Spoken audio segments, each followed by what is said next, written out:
What do you think of the new graphics? Outstanding. A new year, a new graphics set for the Power Hour. Dean has been working on his guitaring and he managed to pull that off in, I think he did that all over New Year. Fabulous stuff. So good afternoon and welcome back to the highlight of the month that you all know and love. Yes, it's the TaxCalc Power Hour. If this is your first time, the Power Hour is our monthly session where we focus on how you can get the most from your favourite accounting software tools. We look at the best practice, we share some often missed functionality gems, and we sometimes have a little quiz as well, which we will be doing today. I'm Andy North, the CMO here at TaxCalc, and this month is a little different. Not only are we going to focus on just one of our range of practice tools, we also have a very special guest. Yes, this session is all about AML, and we're joined by the wonderful and incredibly knowledgeable Lucy Brown from Calathea. Thank you for coming, Lucy. For those who are unfamiliar, can you give us a little background on who or what is Calathea? Yep, hiya. As Andy said, I'm Lucy. I set up Calathea with my business partner Mike last year. We have worked for a supervisory body in the AML arena.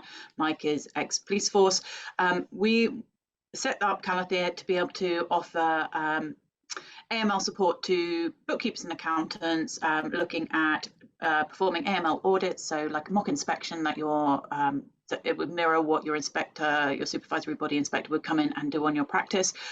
We are therefore looking for gaps in your AML program within your firm that we can help you then plug and get compliant. We offer training, we offer consultancy and support to practices. Wonderful, and thank you very much for coming, Lucy. Indeed, we do, a number of our customers have already engaged with Calathea. And you do have a special offer exclusively for our viewers, is that right? We do. We'll offer 10% off for anyone that's on this webinar until the middle of March. So any services booked before the middle of March, even if they're then going to be actually action beyond that time, we will honour that. So if people get in touch with us, yeah. March the 15th, but by March the 15th, and there was a password which you will need, and we'll share that at the end. So sit through and enjoy the session, and we'll give you the password at the end.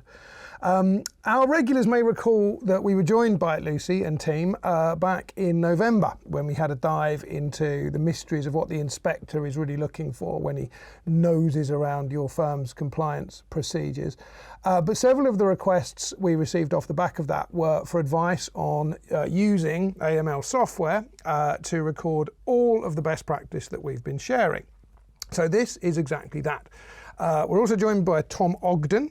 He's the linchpin of our training team, who will walk you through the AML compliance software, which is AML Centre, and with Lucy on hand to proffer her advice on what the inspector is wanting to see in each element. Is that what you're looking for? I do hope so, because we're about to start. So a little bit of housekeeping. First of all, before anyone asks, and you probably have, but I haven't got my glasses on and I can't see the chat, we will be sending a copy of this to everybody, so do not worry. You do not need to take notes, but it's up to you. Secondly, we do want to hear your questions. The Power Hour is very much a two-way street, so give us your questions, your comments, even if you know how to do it better. There's on the lower bar on the right-hand side, you've got the chat option. We're going to focus on that. Try and keep everything in there. Anything you put in there will be shared in front, so everyone will be able to see it. The Q&A is there. That will only be seen by us on the panel. We do have a tendency to miss some of those, though, because we're involved in the chat, which gets hugely busy, quite chaotic and quite fun. So just focus on any comments or questions into the chat function. So to get you started, we're going to do the first question of the quiz. There's no prizes for this quiz. So question one is, and this is, if you put your answers in the chat, you'll get awarded credit for being knowledgeable. So according to the National Crime Agency, approximately how many suspicious activity reports are made in an average year? Throw your answers in. So we've got some people going very high. Sarah there. Hi, Sarah. Hello. Lovely to see you. It just gets chaotic. We never actually work out a better way of doing this. I've seen one that's reasonably close so far. This is where we promised last time we were going to think it through. Exactly. I think we've just seen one go in there with 1 million. 1 million. Yeah. That's a very suspicious mind. So I'm going to settle on. Oh, hang on. I'm going to settle on.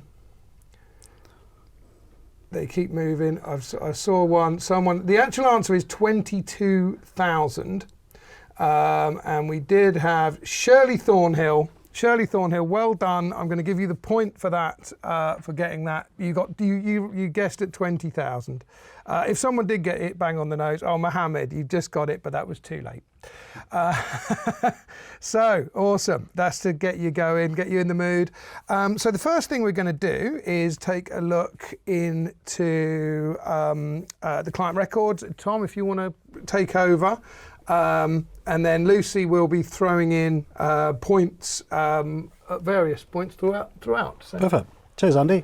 For those of you who haven't met me before, my name's Tom and I'm a professional service consultant here at TaxCalc. So I'm responsible for getting you guys up to speed, training you on the products to make sure you're making best use out of it. So with the AML product within TaxCalc, it's all based around the CCAB's guidance. And like everything else that you're used to within the TaxCalc suite of products, it's completely integrated into the rest of the suite. So there's multiple ways in which to access the module and multiple ways in which we can carry out certain policies and procedures. The AML product itself, I would say, is split into two main categories. One is firm-wide compliance, and one is looking after AML processes and procedures for the firm. So the first thing we'll have a look at is how we access AML-related information within a client's record. So I'm going to load into Practice Manager and into one of my clients, Ian Simpson. For those of you who haven't noticed it, against every client you have an AML specific tab. So within here you'll be able to see any of the identification processes, any of the risk assessment processes you've either got in progress or have completed. So here you can see I'm underway with both an ID check and review, as well as in progress on a risk assessment. Now this is one of the areas in which we can carry out and produce various records within AML. However, I've got a couple of other ways which I prefer to access it. I would generally be coming in here if I just want to see where I'm up to, what stages I have completed for any particular client.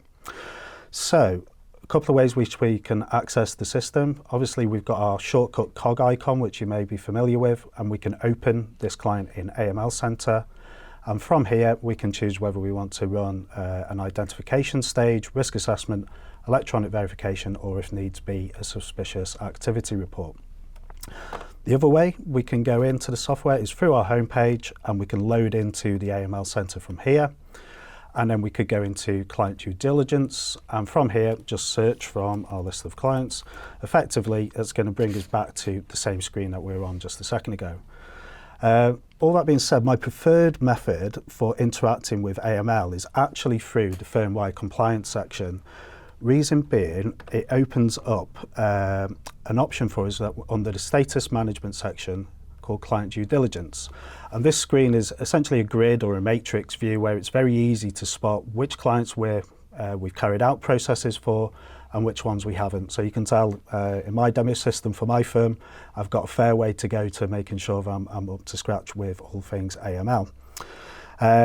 Another one of the big benefits about coming in here is if you have something on your minds where you want to run through and make sure all of the risk assessments for your clients are up to date. That's where the filter options come in. So we can filter, and we can filter to the risk assessment stage.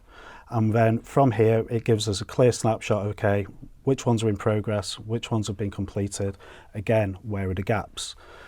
We can then do the same thing for identification. We can search by those that are successfully completed, those that are referred. So for me, this is just a great way to quickly identify any clients where you may have gaps in their AML records. Now, the main person who's going to be coming into these screens is typically going to be your MLRO. That being said, anyone who's maybe not coming in here on a super regular basis, under the Welcome to TaxCalc AML Centre, we've got a lot of help guides and tutorials in here, which will just refresh your memory if it is something that you're only coming back to from time to time. So yeah, hopefully that gives you a bit of an insight into a few of the ways in which we can interact with the AML Centre itself. I'll pass back to Andy now, and then a little later on we'll actually have a look at producing some various stages within AML. So yeah, Lucy, what did you have anything to add to that section? I know you got some. No, I don't think, not on that section particularly. No, sorry. I do have one question about which users can see a suspicious activity report if it is raised in TaxCalc. Is that restricted to the MLRO? That's correct, yeah. So within the status management section within the system, this area here, that would only be visible by the MLRO. Obviously anyone within the system can submit them, but yeah, it's only going to be your MLRO who will be able to access those suspicious activity reports. So, just out of interest, out there, how many of you are, if you put in chat, just say yes if you're using AML Centre. I don't know how many people are actually already using it, or are using something else, or are you using nothing whatsoever to record your AML compliance? I've got a lot of people saying yes, which is great to hear. If you're not using AML Centre, it's available from TaxCalc. It can be used standalone or fully integrated into your TaxCalc suite. Costs from £88 a year, and for £475 it's got an unlimited client. So we've got Pauline. Pauline is not using AML Centre. Okay, Pauline, we can remedy that. So thank you for that. Now I've got going to move on to question 2 of the grand AML quiz. Answers in the chat, if you would. Until Friday, and this changed on last Friday, what was the only British territory that was on the list considered high risk by HM Treasury? There was one British territory. What was it? Andy, I've noticed an issue with that question. Oh. Not an issue as such, but it's FATFs, the Financial Action Task Force list. HM Treasury. I should have noticed that. I got it off the HM Treasury list, so did you? I think they probably got it off. Yeah. From January, firms should be looking at FATFs lists, which is where HM Treasuries would come from, but you should go direct to FATF.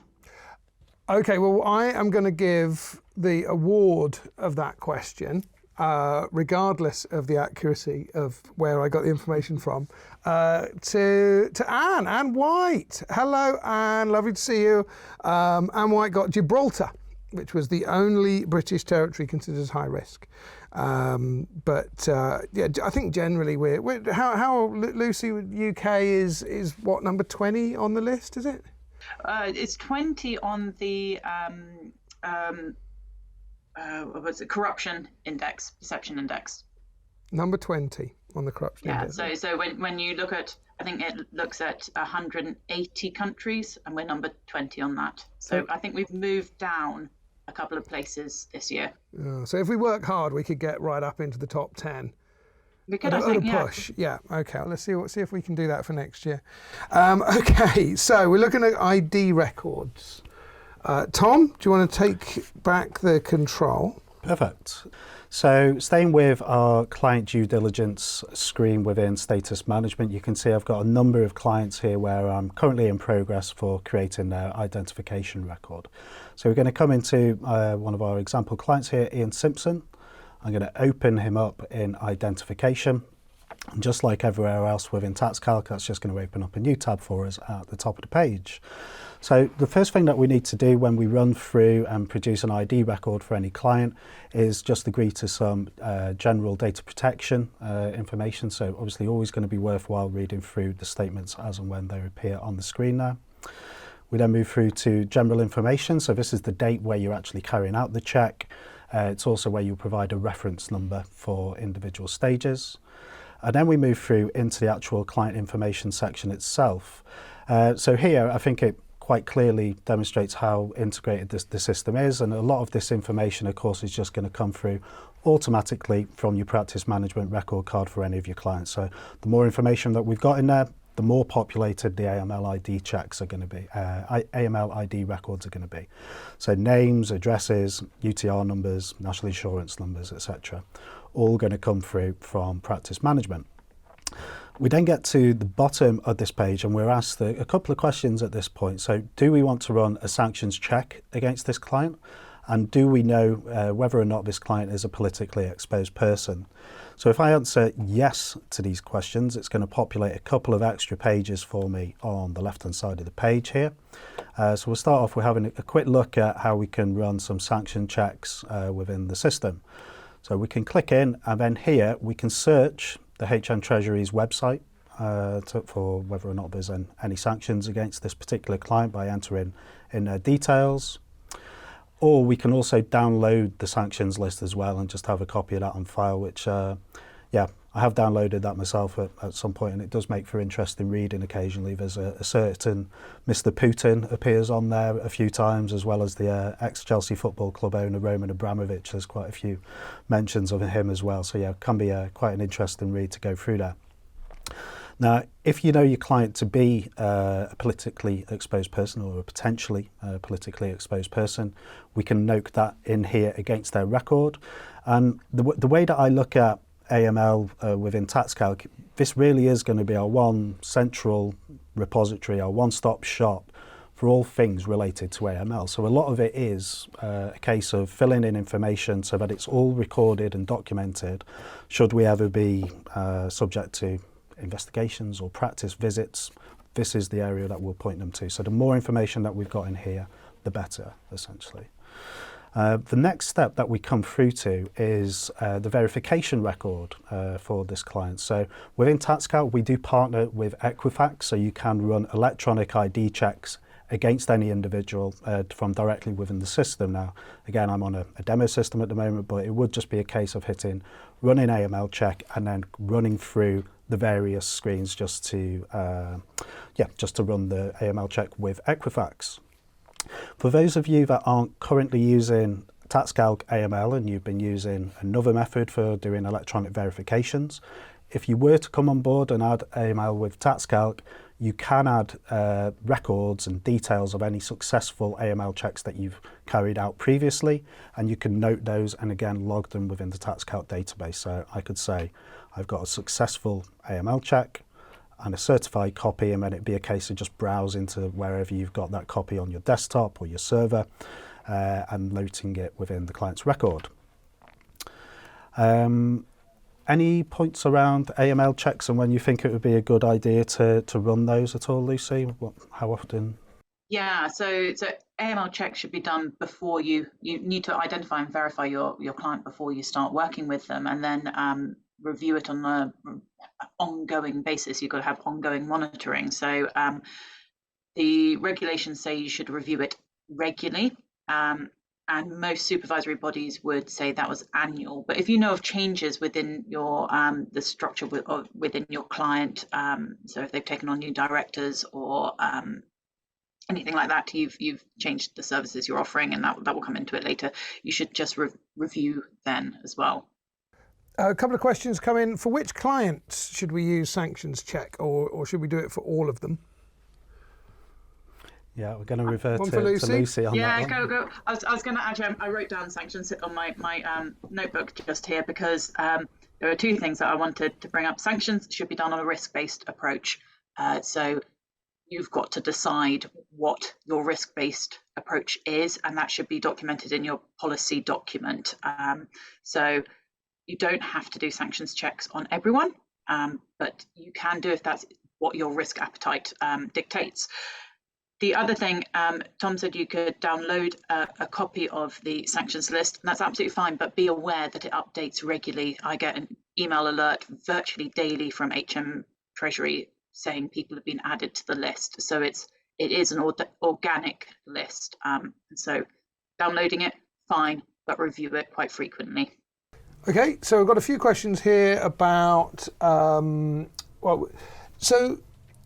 does Equifax check limited companies and individuals? And the other question being, do you need to ID check? What ID check should you be doing for a limited company? So that's separate from the individual. Mm-hmm. So to my knowledge, I believe the identification checks that we have through Equifax is for individuals only at present within TaxCalc. yeah, that's something that I'd have to double check into with the guys responsible for the AML products. But yeah, that would be something that would be done for individuals only at this point, I believe. What are the obligations, Lucy, for a limited company? I mean, wouldn't it just be on the individual? So for a limited company, you want to be identifying and verifying all directors and beneficial owners, so anyone on the persons with significant control list. If you have a persons with significant control or a person with significant control that is another corporation, you need to dig back to get to the ultimate beneficial owner. So it might be that company that owns your client is another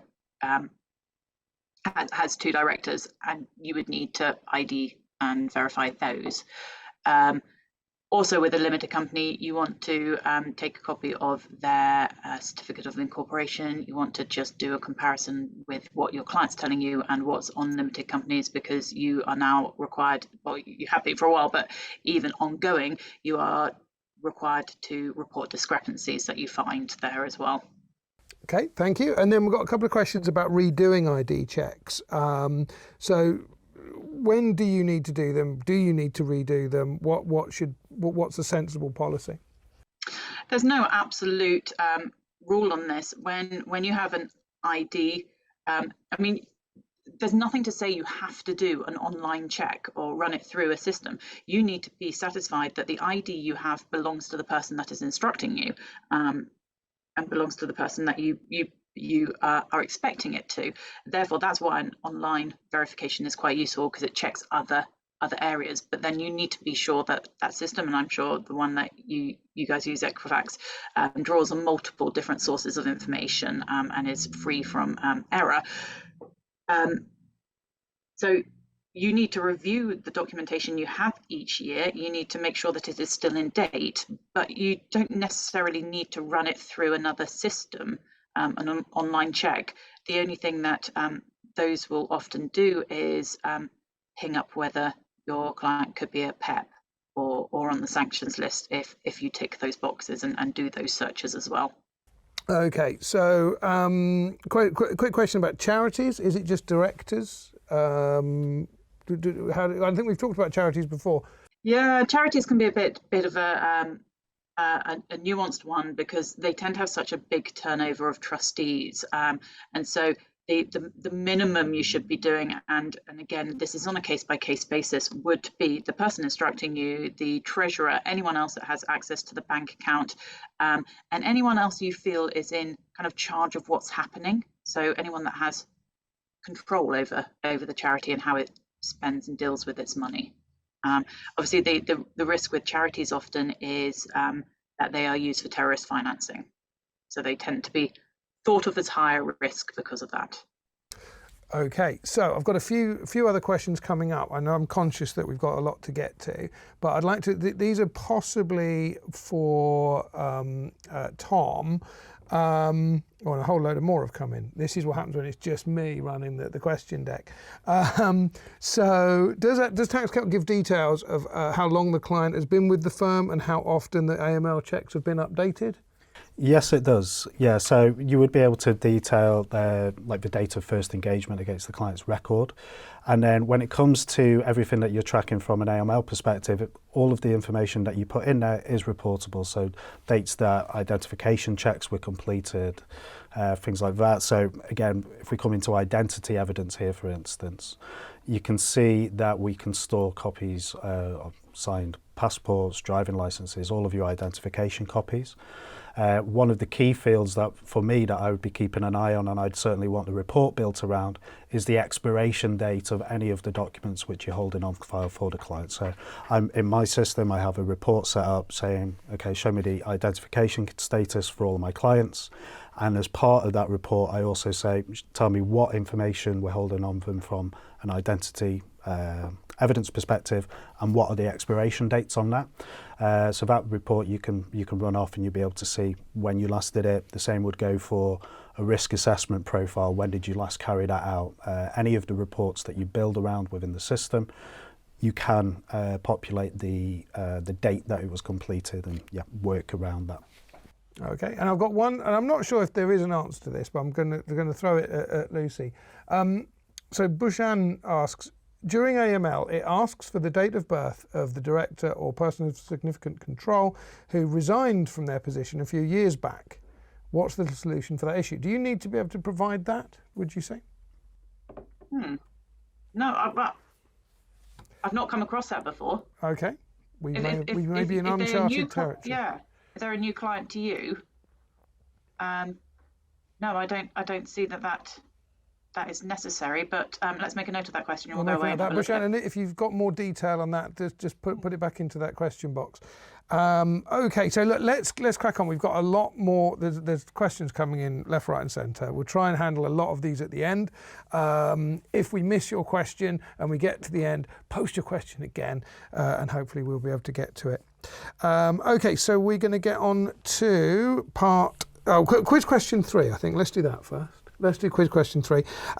So since their introduction in 2018, how many unexplained wealth orders have been obtained by the National Crime Agency? Unexplained wealth orders, which I think we're going to be talking about a little bit later. We've got answers 1 and 10. Carly's gone for 100, 500, 1,000. We're getting larger We're and getting larger. larger and larger. Keep going, keep going, keep going. None. Interesting answer. So unexplained wealth orders. The actual answer, I don't think we've had the actual answer, so I may retain my point. I'm going to keep that myself.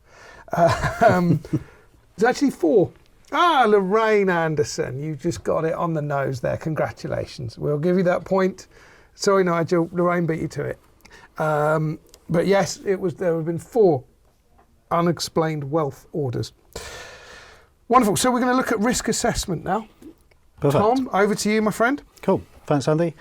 Just one last thing I just wanted to quickly pick up on within the identification, and this is, again, going back to that one-stop shop approach, really, for AML when it comes to TaxCalc. Once we've ran through all of the identity processes here, each and every client that you've ran the identification check for will have their own client due diligence report. Some firms will print these off, add them to client files, but it's just important to know that this will always be on record and be accessible at any point in time for every client across the firm that you've ran this for. We did actually have a question that came up earlier. I can't remember who it was from, but was asking how, if your controlling body asks you for evidence, I presume that implies an inspection, or how easy is it to just generate that information? I'm presuming that's built into an AML centre. Yeah, absolutely right. So yeah, be it around like the firm's risk assessment profile and your policies and procedures, or anything to do with if they choose a client as a bit of a guinea pig that they just want to test run it on, they can always log in and just see it from there. So we have I've had conversations with clients in the past where they have had inspectors out to visit. They've passed over TaxCalc AML Centre. They've took, half an hour look at it, and not really too many questions were asked out of the back of that. So yeah, it really is just a case of documenting it and just having it there as evidence for the future. Cool. So without further ado, let's start having a little look at risk assessment profiles. So this is one of the other processes that we'll be looking at from a client's perspective for completing their AML records. So again, you can see for Ian, we've got another profile here, which is currently in progress. So I'm going to open it up. And once again, we've got some a regulatory statement around data protection to run through first of all, along with the date that we're carrying out this risk assessment and a reference number. Now, one thing to note up here is that you can see we're using the TaxCalc's client due diligence default template. So within our system, you do have the ability to tweak our default template. You can add, you can remove, you can edit the questions. One thing that I would always suggest to clients when they are planning to tinker around with our template is just seek the guidance of your regulatory body, so you make sure you're covering the entire process. But in terms of completing the actual risk profile, based on the CABB guidance, we have a methodology of determining what I would call like a risk score against your clients. And essentially we're going to run through and answer a series of questions on our clients across a few different categories. So Depending on the answers that we provide to these questions will determine an initial risk score determined by TaxCalc. So is your client a new business relationship? Yes, they are. We're going to give a default risk of normal or high there. Now, if I happen to know that client and maybe they're my brother or my sister or a family friend, I might be able to choose that and mitigate to say, actually, we believe that's going to be low risk. So we run through and answer as many of these questions, well, all of these questions that we have within our risk assessment questionnaire. And ultimately, we will be providing a conclusion. So this is where we provide an overall risk score for each and every client where you run this process. And based on the answers that I provided, you can see that we've deemed this client as being potentially high risk. Again, as an MLRO, I would be able to mitigate this risk and provide some extra commentary around why I feel that this client is lower risk than what the system's deeming them to be. Also, depending upon the risk score that we provide, will dictate whether or not we have these two options available. So if I change this to low score, the system's suggesting that there perhaps wouldn't be necessary to complete any suspicious activity reports or enhanced due diligence. But Lucy, I was wondering if you could jump in and talk about a couple of situations in which you may want to carry out enhanced due diligence, suspicious activity reports, and maybe also a little around the various categories that we're asking questions within the risk assessment profile itself. Yeah, sure. So automatically, enhanced due diligence needs to be applied to a subset of clients. So if you've got a politically exposed person, you need to do enhanced due diligence, and that could be getting evidence of their source of funds and source of wealth, as well as extra scrutiny. The other area would be where you've got a client who has their geography, so either where they are situated or where they are trading is in a high-risk third country, and that's one of those countries that are listed on those FATF lists that we spoke about earlier. If you've got either of those, you automatically should be applying enhanced due diligence. Other areas are where inherently there's a higher risk of your client being involved in money laundering. So think about your high cash businesses.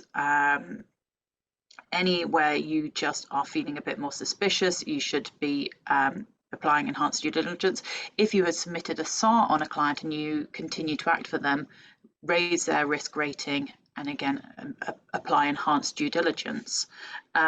The areas that you're looking at in the risk assessment, as you showed us the client area, so you're looking at the kind of person your client is. Are they a PEP? Do you know them? Do you understand where their money comes from? That kind of thing. You then got your geographical risk. Are they trading in countries that have lowered AML compliance itself? Again, maybe you're looking at domestically as well. Are they coming to you from another part of the country which just doesn't make sense? So if you're trading in Sunderland and your client's coming from you from Cornwall, why is that? And it could be that they're a referral, or they're a family member, or they're a client that was living in Sunderland and moved. But if they're coming to you with no explanation, you've got to question why that is, and that might be a flag. You've got transactional risks. How is that client transacting? Are they paying you through an intermediary? Are they cash-based? Those kind of things. Your that was transactional. Delivery channel risks. Again, you're looking at intermediaries. Your what you're offering to your clients and what they might be offering to their clients. So, are you offering a high-risk service? Are you doing payroll or trust and company service provision? Those are two that are named as high risk on the national risk assessment. Your payroll would be the risk of having kind of ghost employees, slave labor, those kind of things. And the what did I say? The other one was the trust and company service provision. If you are offering a registered address or acting as a director for your client, are you offering them anonymity? Are they covering up who they actually are? Are you forming shell companies for your clients without realizing it? So those are the risks there. Have I missed anything? That's perfect. Thank you, Lucy. So once we've run through and provided the answers to all the questions within the risk assessment, as mentioned, we've got the overall risk score which is being applied. Now, the next thing that we can look at from here is, again, a risk assessment report, which is specific to each and every client that you've run this process for within TaxCalc. So once again, always ready, always available to be pulled up and passed to an inspector if the need should ever arise.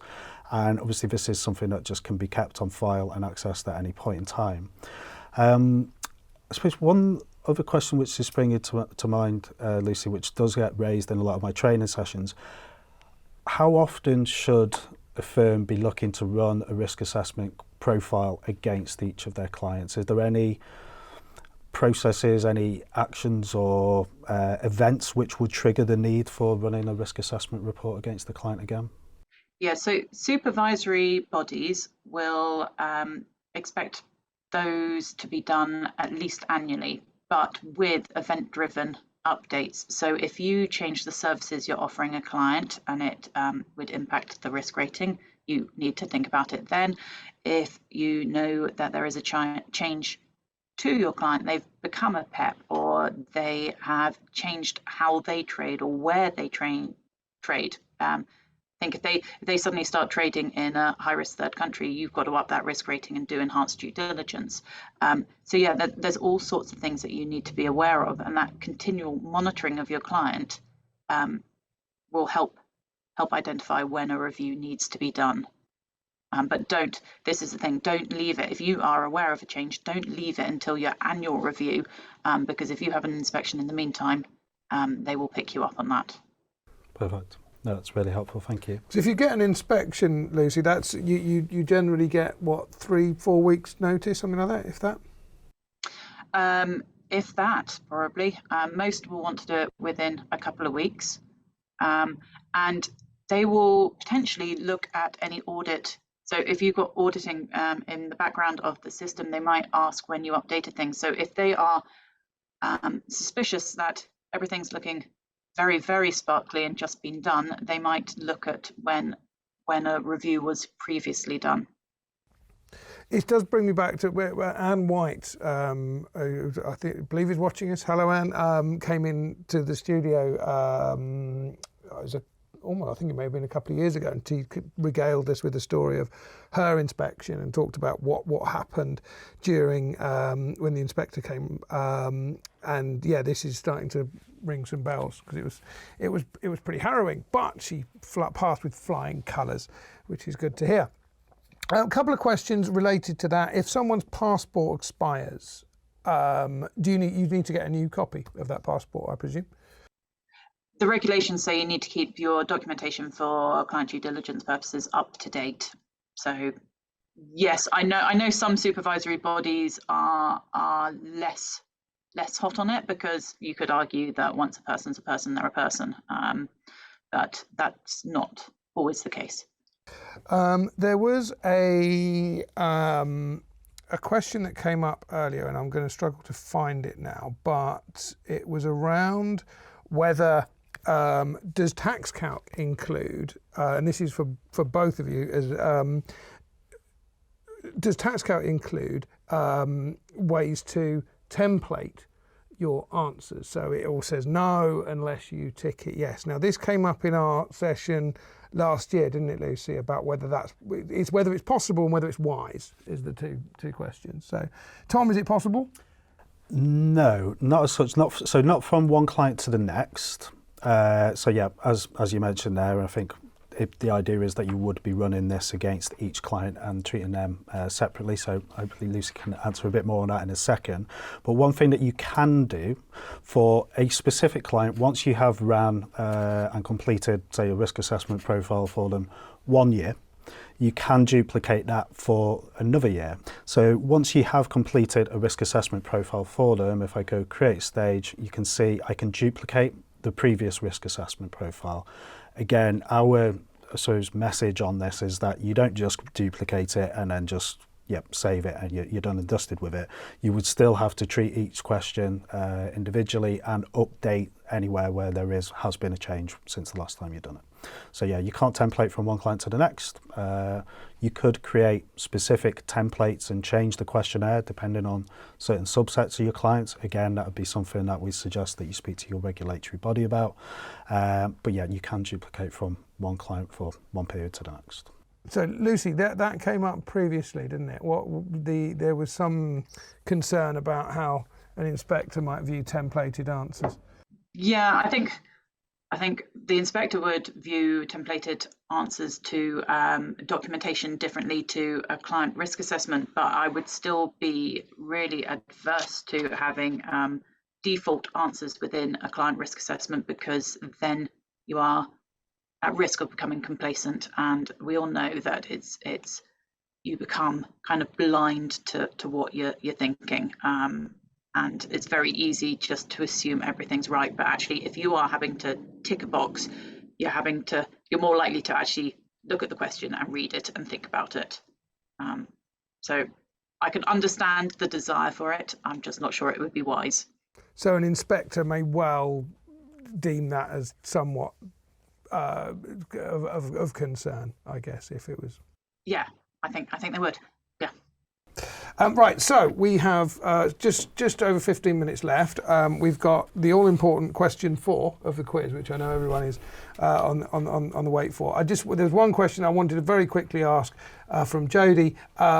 What is the definition of "is your client known to you or your staff"? It's under the client section on AML Centre. Is that for Tom, for Lucy? Who wants to go for that one? So yeah, in terms of the actual definition, in terms of AML purposes, yeah, I'd probably refer to Lucy on that one. I don't want to give a false. Thanks, Tom. No, that's fine. So, is your client known to you? I would read that as being someone that you know personally before building a business relationship. So, do you know their lifestyle? Do you understand how they tick, as opposed to being someone that's walked in through the door? Again, TaxCalc have these are software questions, so that's how I would interpret it, and hopefully the risk rating in the background agrees with that. But that's the only answer I can give you, Andy. That's more than adequate, thank you. So we've got there's questions are going crazy.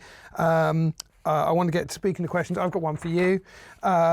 So question 4 in the great AML quiz, fingers on buzzers. According to the Transparency International Corruption Perception Index, everyone's favourite index, that one, the Transparency International's Corruption Perception Index, which country is the most corrupt?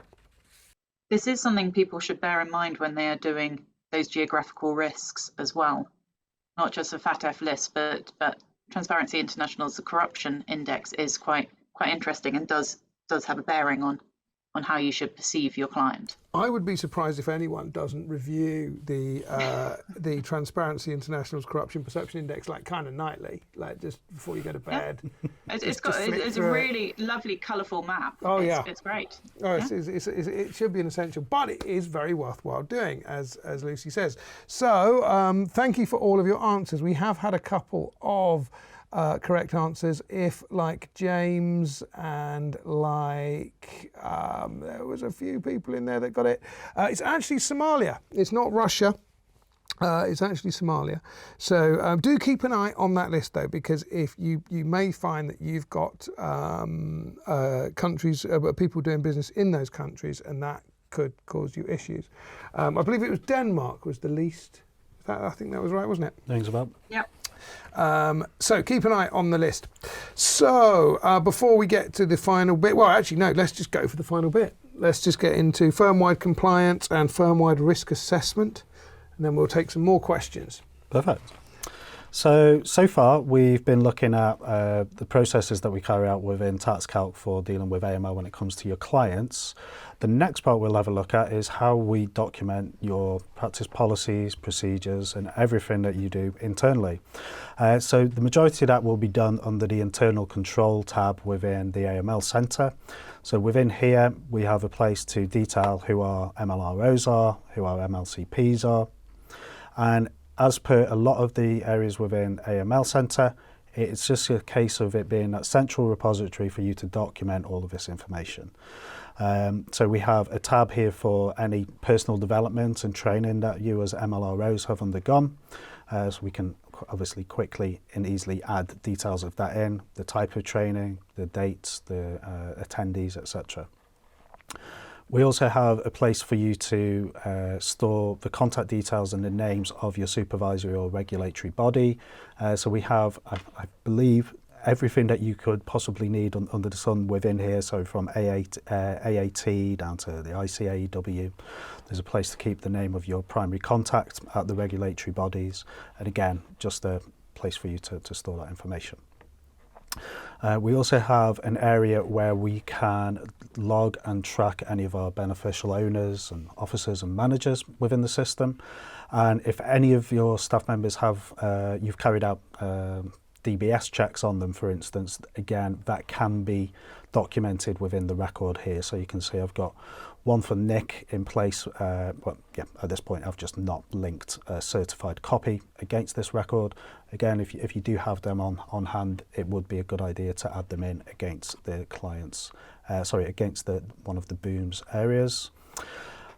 Similar to the MLRO personal development, we also have an area where we can track any other supplementary AML training that any of your staff members have gone on. Again, just a case of documenting the type of training that your team have undergone, when it was attended, who it was attended by, etc. So I like to think of it as just a bit of a paper trail, really, where you can look back through all of your AML processes and everything's just in one place. And then we then come to policies and procedures. So if you as a firm have created your own policies and procedures or worked with your regulatory body on creating them, again, we have a central area where you can put those in place. So again, if you're subject to investigation or visits at any point, this internal control section would be where you point the inspector to paint a picture of how AML is dealt with in terms of your practice. I was going to jump on and start having a look at the firm-wide risk assessment in a second, but I'm not sure if you've got any comments that you would like to add in on anything that we've just looked through there, Lucy, at all? No, not at the moment. No. Perfect. So the next thing that we'll take a look at is running a firm-wide risk assessment for your practice.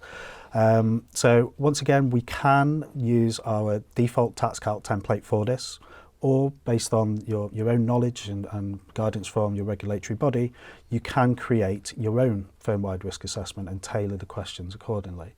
But the idea here is very much similar to the process that we're going to follow for our individual clients, but this time we're taking a bit more of a generic sort of approach, and we're looking at answering the questions across the various categories. So typically, are our clients' new business relationships? Are clients typically known to you or your staff members? Now, some of these questions will obviously be perhaps somewhat more difficult to answer. So there's an area where you can set the risk within here, but also provide commentary around how you foresee these business relationships with your client base working. And again, once we have run through and detailed all of the answers to the questions within here, we'll be taken to our firm's conclusion. You can see this is already a record that I've locked. And ultimately, we'll be taken to your own firm's risk assessment report for your firm-wide risk assessment. Again, this is the area that you would be pointing the inspector to explain what your processes are with regards to AML, I guess. Throughout all of the AML areas that we've ran to today, you do have access to check and finish as well. So if there are any important questions which haven't been answered at any point throughout the process, you are going to be alerted to them. But yeah, that's running through a firm-wide risk assessment. Any comments, thoughts around any of that at all, Lucy? No, I don't think so. It's probably easier if people have actual questions that they write in, and then I can answer those ones. Fine. Okay. Well, we got some of the questions are coming. They're kind of somewhat more software related at the moment. We've got. There's one about should we avoid working with family members or close friends? What is the view of that? Is that a thumbs up or a thumbs down? Oh, I think it's neither up nor down. The thing to remember, though, is you need to treat them as a client, and you need to ID and V them, and you need to risk assess them like you would anyone else. Even if you're not charging them, they are a client and come under AML. Okay. So a couple of quick questions, then we'll go through some of these. So Chris Smith says, can we select 2 supervisory bodies or 1 per office, or can you only have 1 supervisory body? So I know as far as the system goes, at least, you would have to revert to at least one of them being your default regulatory body. But in terms of the laws and rules and regs around that, yeah, I'm not aware if you can have two or more. Yeah, that'd be one for Lucy, I'm afraid.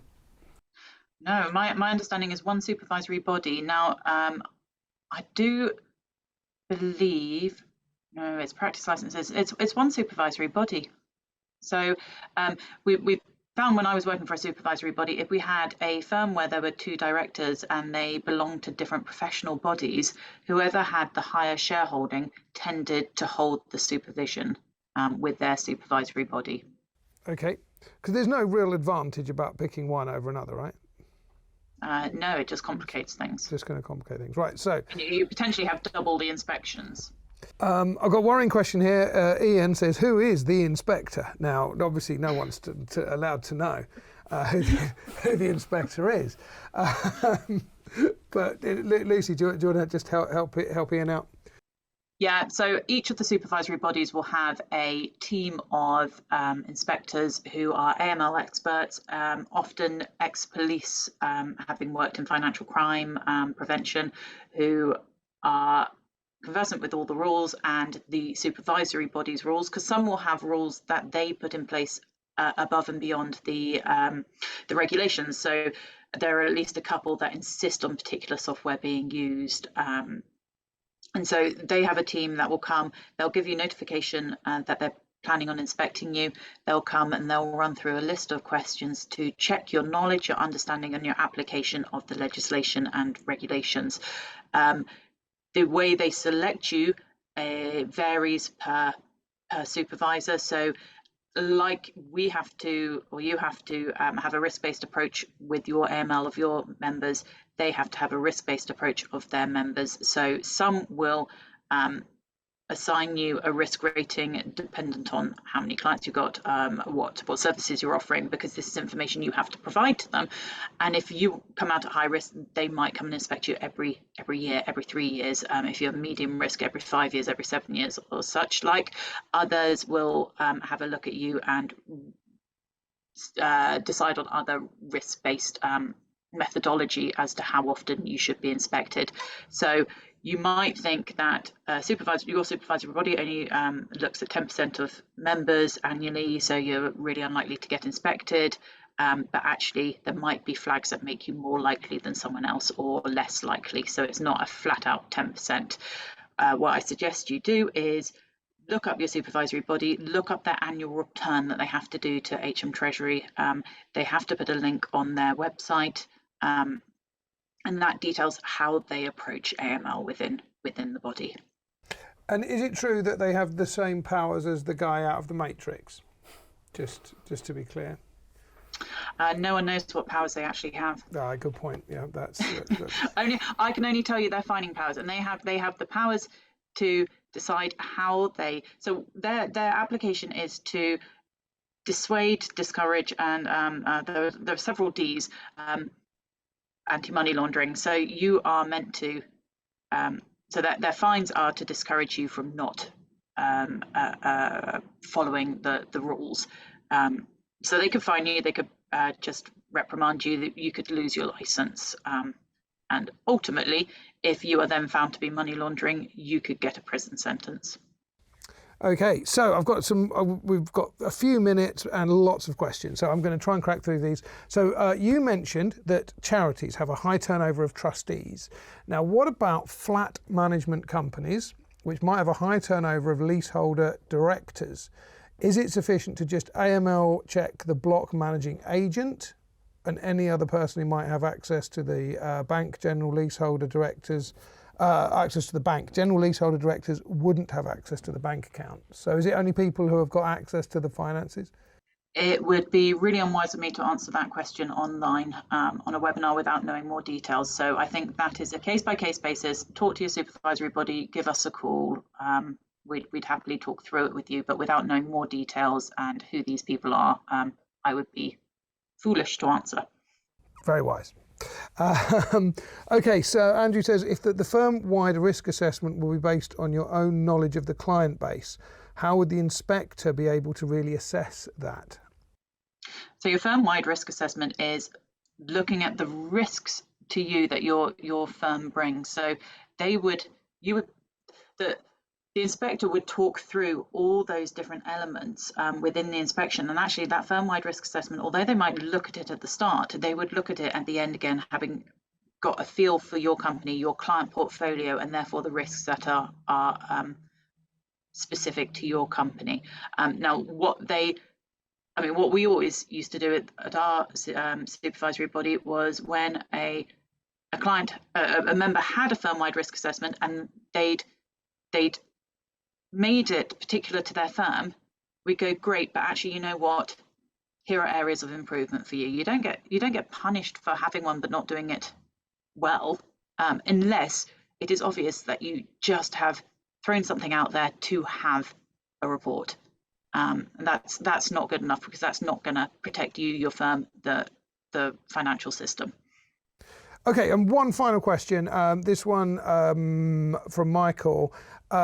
Should I ID check and risk assess limited companies owned by me? I'm assuming this company is another company that you have.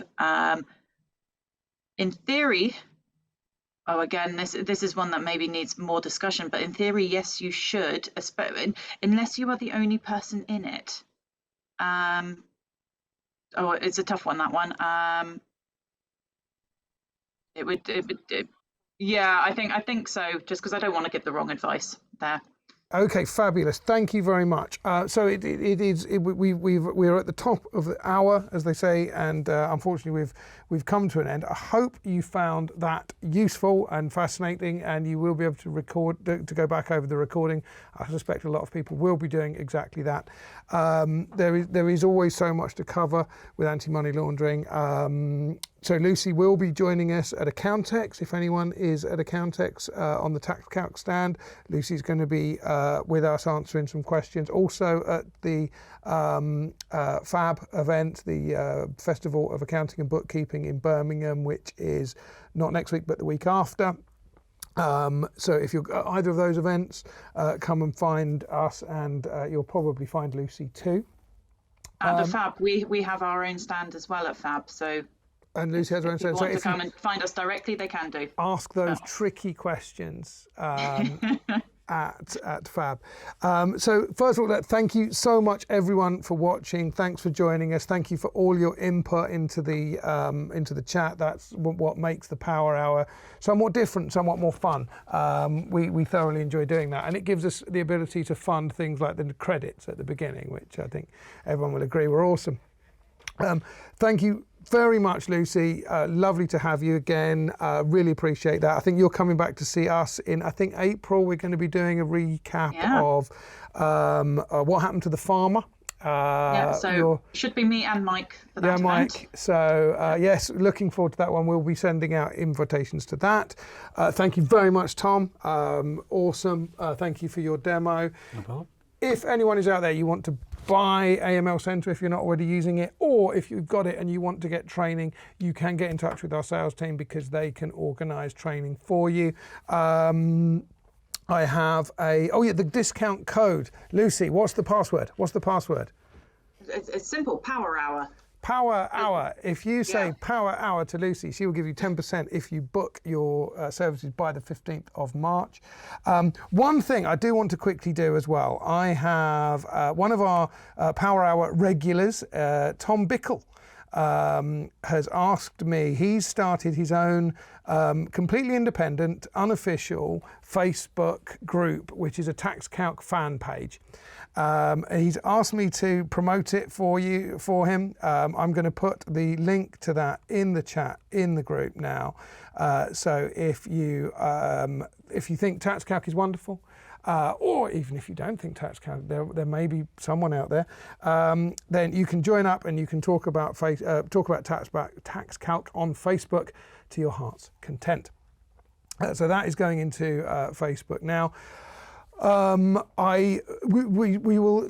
People are asking for Lucy's contact details. We will be sending out an email in the next couple of days with a copy of this. Lucy's contact details will be on that, so you can get in touch. But otherwise, look up Calathea Solutions, and if you Google that and it doesn't come up, just put anti-money laundering and it will come up. You'll be fine. But yeah, thank you so much for joining us. We love having you at the Power Hour, and we will be back in 1 month's time to be covering off, well, we don't know what it's going to be yet because we're going to ask you in the invitations that we send out. But thanks once again for joining us. All the best.